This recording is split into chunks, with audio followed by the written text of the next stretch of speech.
가을 하늘이 높고 푸르렀다.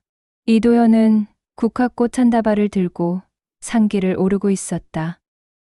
옆에서 아내 지연이 과일과 술을 든 보자기를 조심스럽게 들고 따라왔다.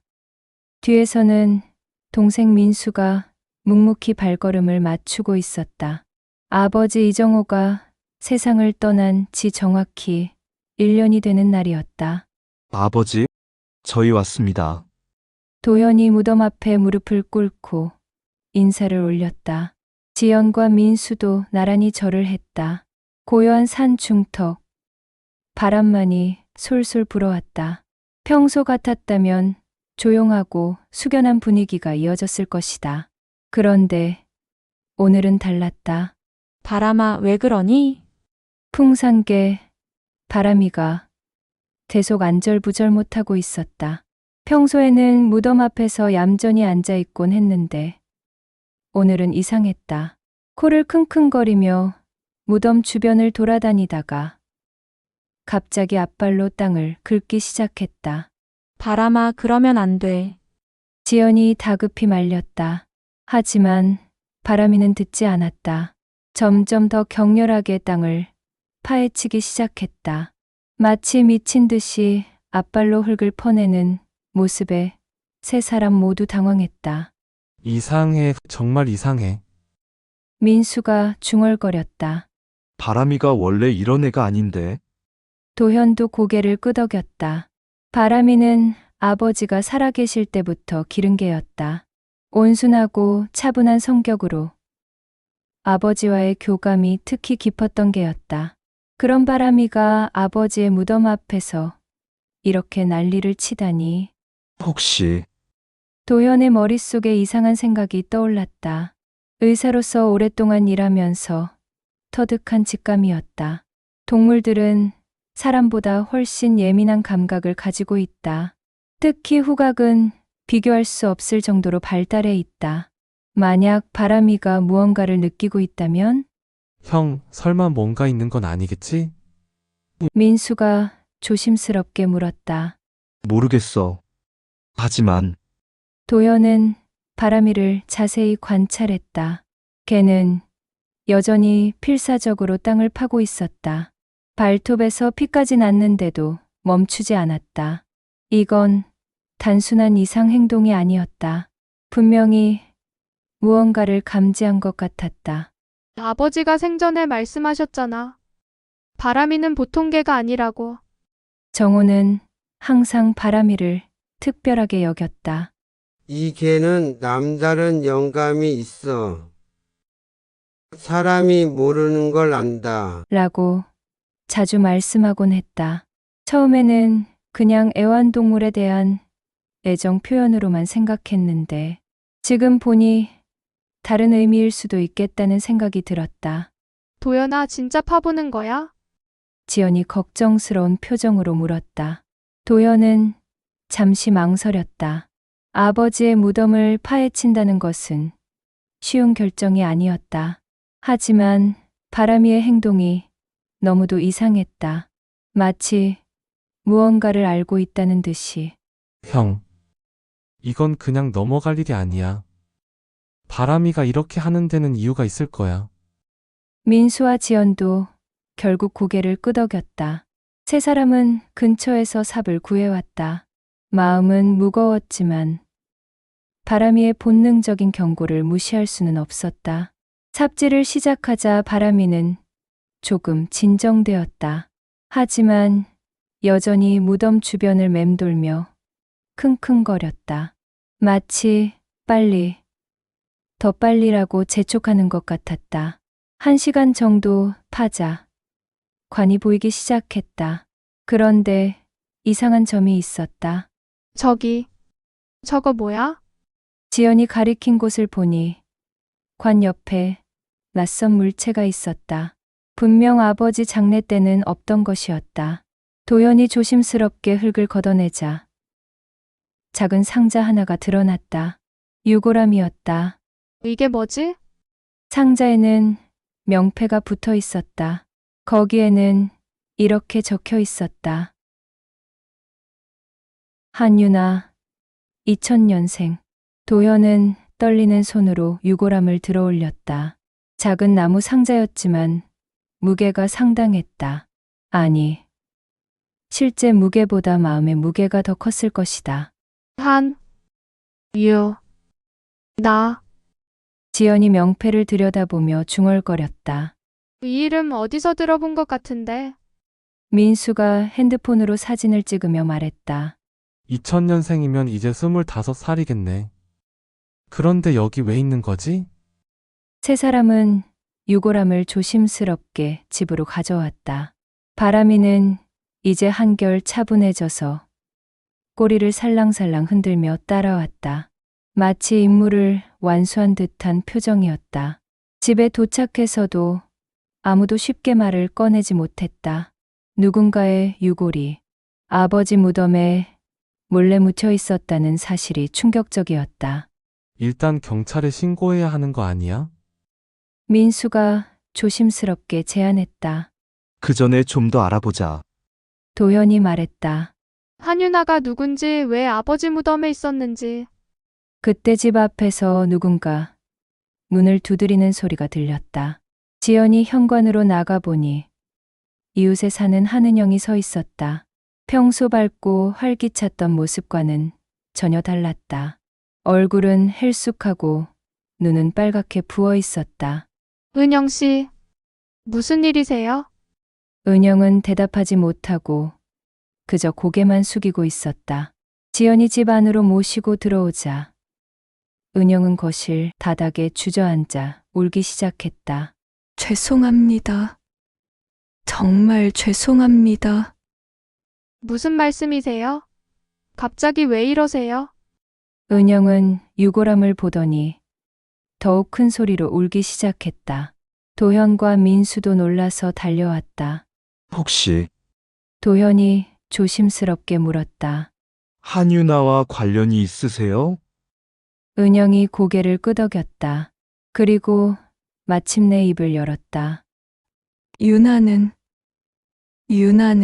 제 딸입니다. 충격적인 고백이었다. 은영에게 딸이 있다는 것을 아무도 몰랐다. 아니, 정확히는 있었다는 과거형으로 말해야 했다. 제가 몰래 묻었어요. 정호 아버님 무덤에. 왜요? 왜 그런 일을? 은영은 한참을 울다가 천천히 이야기를 시작했다. 유나는 태어날 때부터 심장병을 앓고 있었다. 선천성 심장질환으로 평생 치료를 받아야 하는 상태였다. 은영은 간호사 출신이었지만 딸의 치료비를 감당하기엔 역부족이었다. 그래도 유나는 포기하지 않았어요. 공부도 잘하고 그림 그리는 것도 좋아했죠.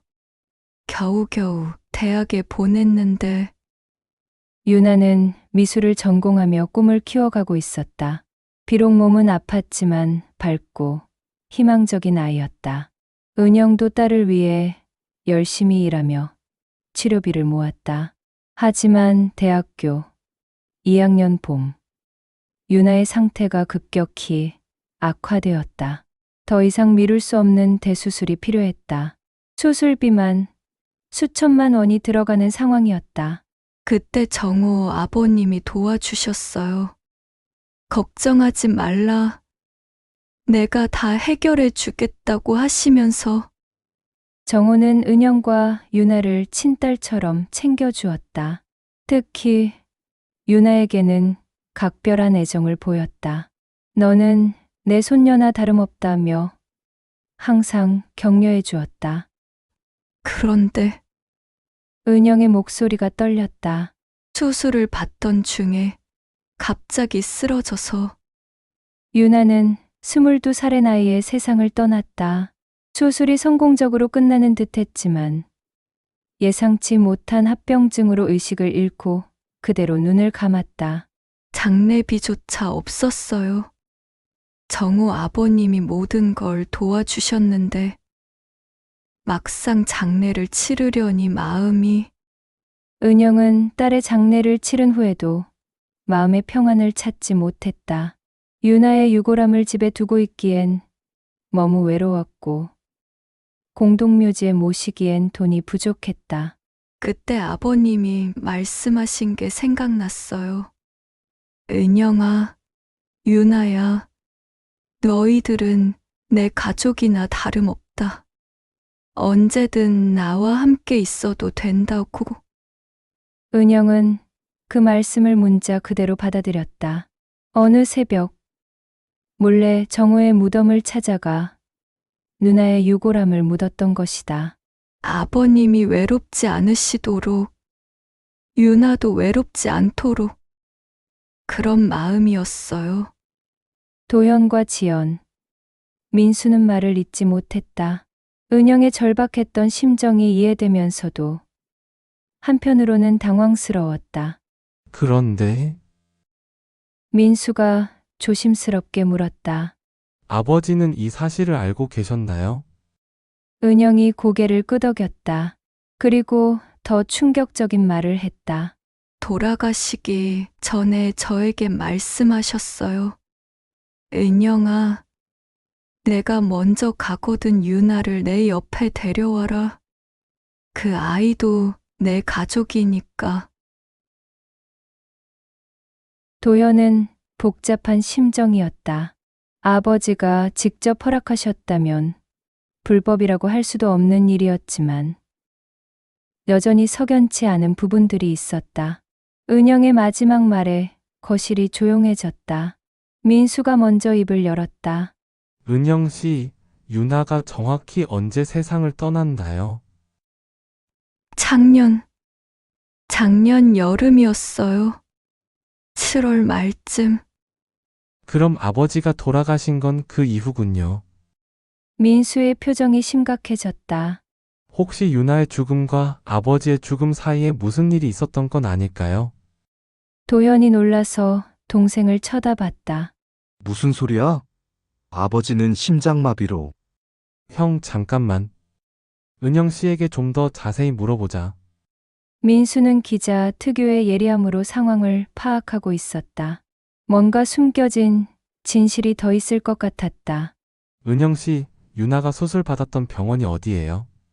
서울대학교 병원이에요. 왜요?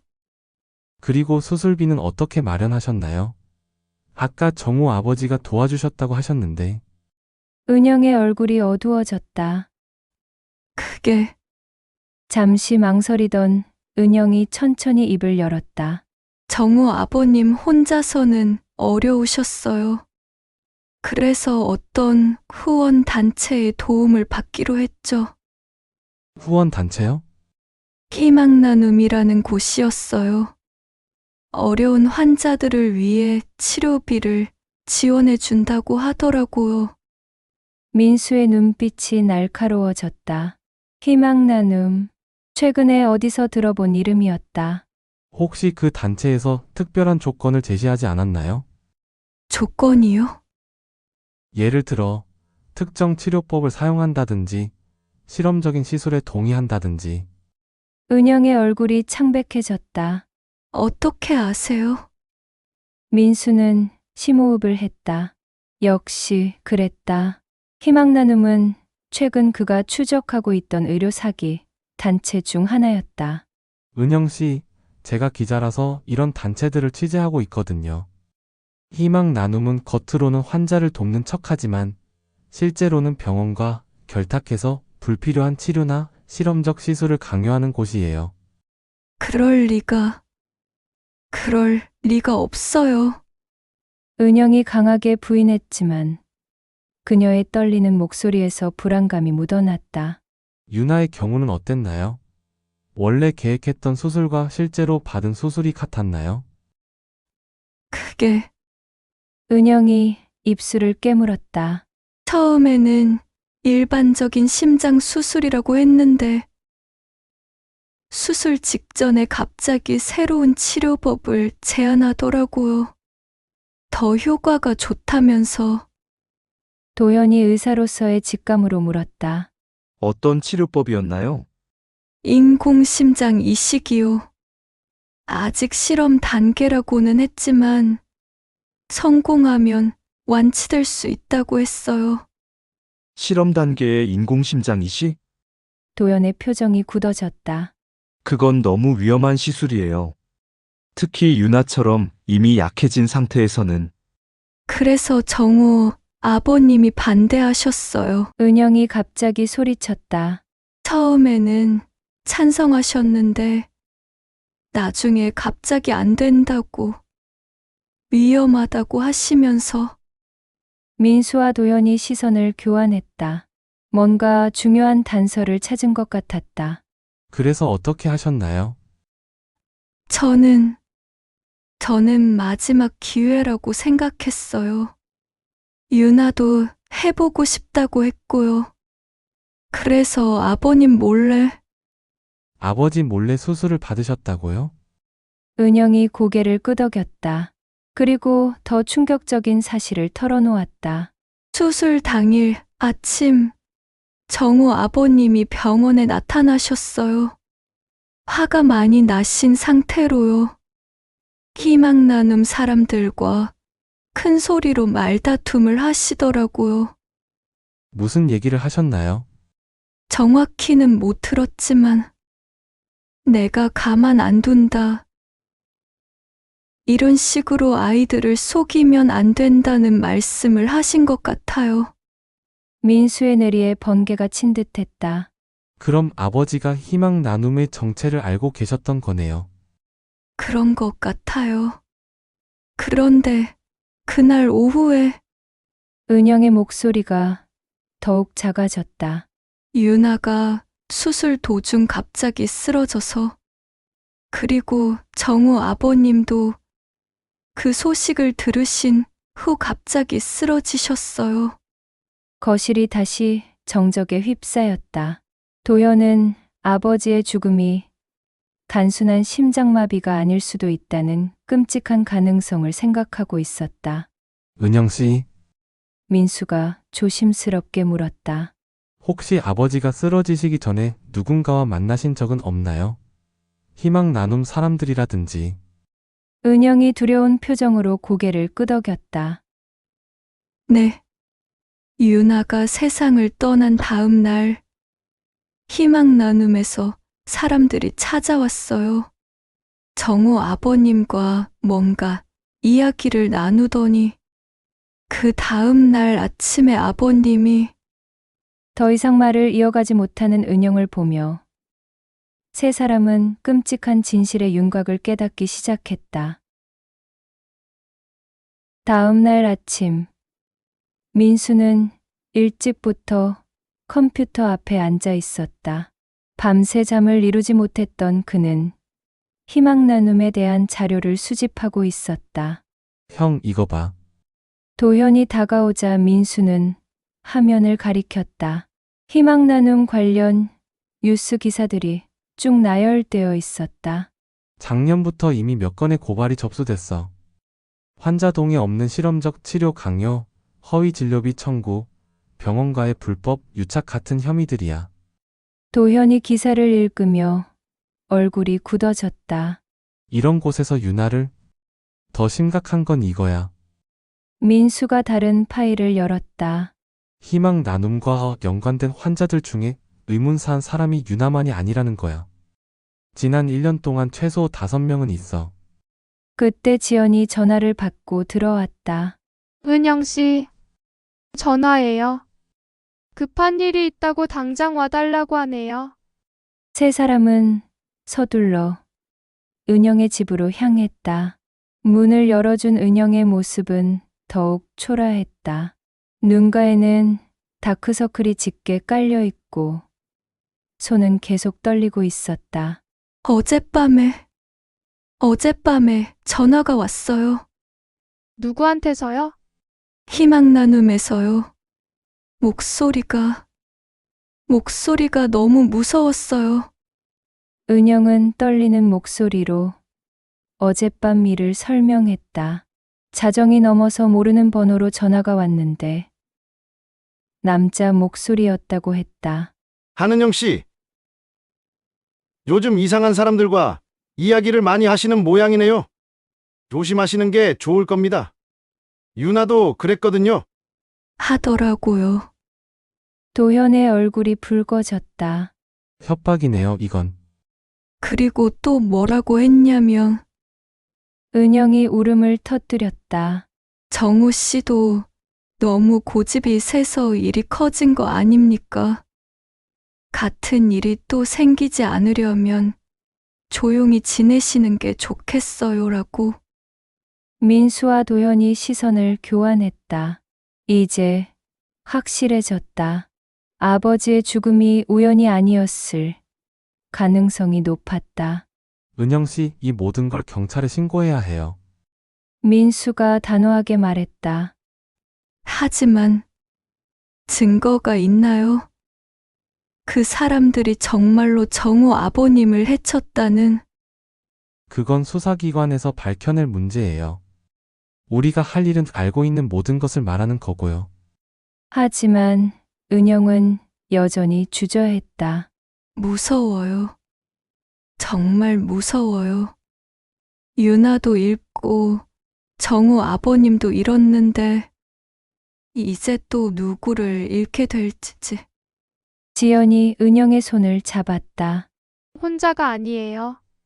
우리가 함께 할게요. 그때 도현의 휴대전화가 울렸다. 모르는 번호였다. 여보세요? 이도현 씨십니까?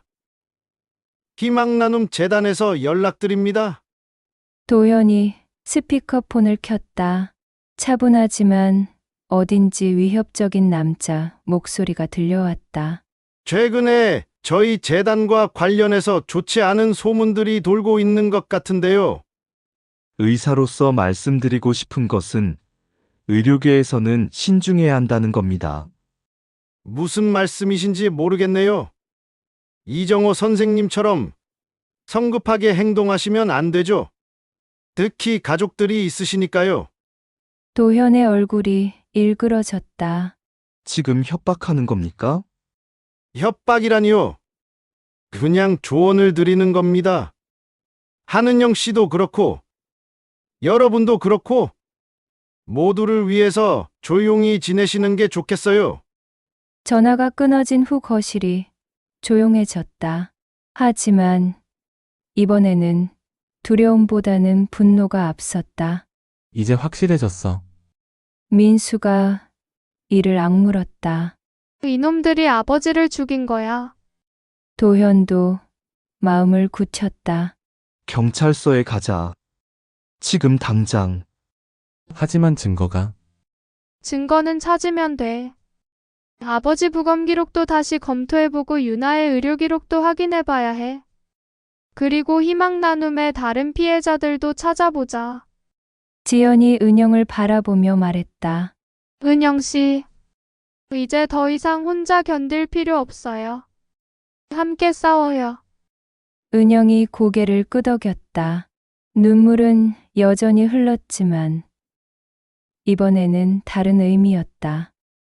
유나도 정우 아버님도 억울하게 돌아가셨어요. 이제라도 진실을 밝혀야죠. 그 순간 바람이가 큰관 쪽으로 달려가서 짖기 시작했다. 문 밖에서 수상한 인기척이 들렸다. 누군가 와 있어. 민수가 조심스럽게 창문으로 다가갔다. 검은색 승용차 한 대가 집 앞에 서 있었고 선글라스를 낀 남자 둘이 집을 지켜보고 있었다. 감시하고 있는 것 같아. 도현이 중얼거렸다. 하지만 이제 더 이상 물러설 수 없었다.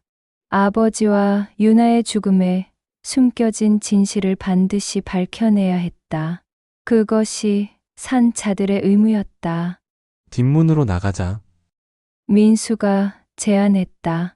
경찰서로 가는 길에 기자 동료들도 만나고. 이제 정면 승부야. 바람이도 함께 탔는데 평소보다 더욱 예민하게 주변을 살피고 있었다. 뒷문으로 조심스럽게 빠져나온 네 사람은 민수의 차를 타고 경찰서로 향했다. 형, 저기 봐. 민수가 백미러를 확인하며 말했다. 따라오고 있어. 검은색 승용차가 일정한 거리를 두고 뒤따라오고 있었다. 하지만 이제 더 이상 두렵지 않았다. 오히려 그들의 필사적인 모습이 진실에 더 가까워졌다는 증거처럼 느껴졌다. 경찰서에 도착하자 민수의 기자 동료인 박형준이 먼저 와서 기다리고 있었다. 사회부 베테랑 기자로 의료계 비리를 전문적으로 취재하는 사람이었다. 민수야, 내가 말한 그 희망 나눔 건 생각보다 심각해. 형준은 두꺼운 파일을 꺼내며 설명했다. 이미 검찰에서도 수사를 시작했고 피해자가 예상보다 훨씬 많다는 것이었다. 지금까지 확인된 피해자만 20명이 넘어. 그 중에 의문사한 사람이 7명이야. 7명이나? 도연이 놀랐다. 그리고 이들의 공통점이 있어. 모두 희망 나눔의 실험적 치료를 받았고 치료 과정에서 가족들이 반대 의사를 표명했다는 거야. 은영이 떨리는 목소리로 물었다. 그럼 정우 아버님처럼 반대하신 분들도 유가족 중에 의문사한 사람이 3명 있어. 모두 치료를 반대하거나 문제를 제기한 사람들이었지. 경찰서 안에서 만난 김영사는 생각보다 적극적으로 사건을 받아들였다. 이미 희망 나눔에 대한 제보가 여러 건 들어온 상태였고 정우의 사망과 관련된 새로운 증언은 중요한 단서가 될 수 있었다. 이정우 씨 부검 기록을 다시 검토해 보겠습니다. 그리고 한윤아 씨의 의료 기록도 병원에 요청하고요. 하지만 진짜 문제는 그 다음이었다. 김영사가 심각한 표정으로 말했다. 다만 수사 과정에서 위험할 수 있습니다. 이미 여러분을 감시하고 있다는 건 그만큼 조직이 체계적이라는 뜻이거든요. 그럼 어떻게 해야 하나요? 일단 증인 보호 프로그램에 신청하시는 게 좋겠어요. 특히 한은영 씨는 핵심 증인이니까 더욱 주의해야 합니다. 경찰서에서 나온 후 네 사람은 잠시 카페에 들러 앞으로의 계획을 세웠다. 은영은 처음으로 안도의 표정을 지었다. 이제야 숨 쉴 것 같아요. 그동안 혼자 짊어지고 있던 게 너무 무거웠거든요. 앞으로도 쉽지 않을 거예요. 도연이 말했다. 하지만 더 이상 혼자가 아니에요. 지연이 은영의 손을 잡으며 덧붙였다. 유나도 아버님도 이제 편안하실 거예요. 진실이 밝혀지고 있으니까. 그때 민수의 전화가 울렸다. 형준, 기자였다. 민수야, 큰일 났어. 희망 나눔 사무실에 압수수색이 들어갔는데 중요한 서류들이 모두 사라졌대. 사라졌다고요? 어젯밤에 누군가 몰래 들어가서 가져간 것 같아. CCTV도 고장 나 있었고. 하지만 형준은 희망적인 소식도 전했다. 대신 내부 고발자가 나타났어. 희망 나눔에서 일했던 간호사인데 모든 걸 알고 있다고 해. 정말요? 응. 환자들의 동의서 위조, 실험적 치료 강요, 심지어 반대하는 가족들을 어떻게 처리했는지까지 다 기록해뒀대. 이제 진짜 희망이 보이기 시작했다. 더 이상 추측이나 정황 증거만으로 싸울 필요가 없었다. 그날 저녁, 네 사람은 다시 정우의 무덤을 찾았다. 이번에는 유나의 유골함도 함께 가져왔다. 정식으로 아버지 곁에 모시기 위해서였다. 작은 의식을 치르며 도연이 말했다. 아버지, 유나. 이제 진실이 밝혀지고 있어요. 조금만 더 기다려주세요. 은영도 눈물을 흘리며 말했다. 유나야, 엄마가 너를 위해 끝까지 싸울게. 아빠처럼 용기 있는 사람들과 함께. 그때 바람이가 무덤 앞에 조용히 앉았다. 더 이상 땅을 파지도 불안해하지도 않았다. 마치 모든 것이 제자리를 찾아가고 있다는 것을 아는 듯했다. 하늘에는 별이 반짝이고 있었다. 어둠 속에서도 희망의 빛은 사라지지 않았다. 내일부터 본격적인 수사가 시작될 거예요. 민수가 말했다. 힘들겠지만 끝까지 함께해요. 네, 은영이 단호하게 대답했다. 이제 더 이상 도망치지 않을 거예요. 정우 아버님과 유나를 위해서라도. 산 아래 작은 마을에 숨겨졌던 비밀들이 하나씩 드러나고 있었다. 그리고 진정한 정의를 향한 긴 여정이 이제 막 시작되었다. 3개월이 지났다. 희망 나눔 수사는 예상보다 빠르게 진행되었다. 내부 고발자 최 간호사의 증언이 결정적이었다. 그녀가 몰래 보관하고 있던 서류들 덕분에 모든 범죄 사실이 낱낱이 드러났다. 판결 나왔어. 민수가 법원에서 전화를 걸어왔다. 희망 나눔 대표는 징역 15년, 공범 의사들도 최소 5년 이상씩 받았어. 도현은 안도의 한숨을 내쉬었다. 아버지와 유나의 죽음이 헛되지 않았다는 증명이었다. 정호의 부검 결과도 재검토되었다. 처음 진단과 달리 혈액에서 독성 물질이 검출되었다. 희망 나눔 측에서 그를 제거하기 위해 사용한 것이었다. 유나 역시 실험적 치료라는 명목하에 고의로 위험한 시술을 받았던 것으로 밝혀졌다. 이제 정말 끝난 건가요? 은영이 도현의 병원에서 물었다. 네, 이제 진짜 끝났어요. 은영은 최근 몇 달 동안 많이 변했다. 수사 과정에서 받은 스트레스로 한때 몸이 많이 상했지만 진실이 밝혀진 후로는 점점 건강을 회복하고 있었다. 무엇보다 마음의 짐을 내려놓은 것이 가장 큰 변화였다. 유나가 좋아했을 거예요. 정의가 실현된 걸. 그날 오후 가족들은 다시 무덤을 찾았다. 이번에는 무거운 마음이 아니라 평온한 마음으로였다. 무덤은 깔끔하게 정리되어 있었다. 아버지 이정호와 유나의 이름이 나란히 새겨진 비석이 서 있었다. 공식적으로 가족임을 인정받은 것이다. 아버지, 유나 모든 게 해결됐어요. 도현이 무덤 앞에서 말했다. 바람이도 함께 왔다. 이제는 완전히 평온한 모습이었다. 무덤 앞에 조용히 앉아 꼬리를 살랑살랑 흔들었다. 마치 잘했어, 고생했어라고 말하는 것 같았다. 은영 씨 이제 새로운 시작이에요. 지연이 말했다. 은영은 고개를 끄덕였다. 저도 이제 다시 살아볼게요. 유나와 정우 아버님이 지켜보고 계시니까. 민수는 이 사건을 계기로 의료계 비리 전담 기자가 되었다. 다른 피해자들을 돕는 일에 더욱 매진하고 있었다. 형, 나 다음 주 SBS 시사 프로그램에 나가. 이 사건을 다큐멘터리로 만든대. 좋은 일이야. 더 많은 사람들이 알아야 해. 그날 저녁 집으로 돌아온 가족들은 오랜만에 편안한 식사를 했다. 바람이도 식탁 아래서 얌전히 누워 있었다. 생각해보니 참 많은 일이 있었네. 지연이 말했다. 맞아.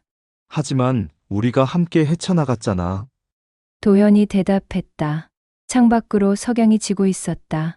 산 너머로 붉은 빛이 퍼져나가는 모습이 아름다웠다. 어둠이 걷히고 새로운 빛이 비추는 것처럼. 며칠 후 은영은 새로운 일자리를 구했다. 작은 요양원에서 간호사로 일하기로 한 것이다. 오랜만에 자신의 전문 분야로 돌아가는 것이었다. 유나가 꿈꿨던 그림도 전시회를 열어볼 생각이에요. 은영이 도현에게 말했다. 유나가 생전에 그렸던 그림들이 아직 남아 있었다. 대부분 희망적이고 밝은 내용들이었다. 아픈 몸이었지만 꿈을 포기하지 않았던 소녀의 마음이 고스란히 담겨 있었다. 좋은 생각이에요. 유나도 기뻐할 거예요. 그렇게 시간이 흘렀다. 산 아래 작은 마을에는 다시 평화가 찾아왔다. 숨겨졌던 비밀들이 모두 드러나고 정의가 실현되었다. 바람이는 여전히 무덤을 지키고 있었다. 이제는 경계하는 것이 아니라 평안하게 잠든 두 영혼을 지켜주는 것처럼 보였다. 진실은 때로 아프고 무겁지만 결국 모든 것을 제자리로 돌려놓는다. 그리고 새로운 희망을 심어준다. 산 아래 작은 마을에서 벌어진 이 이야기가 그것을 증명하고 있었다.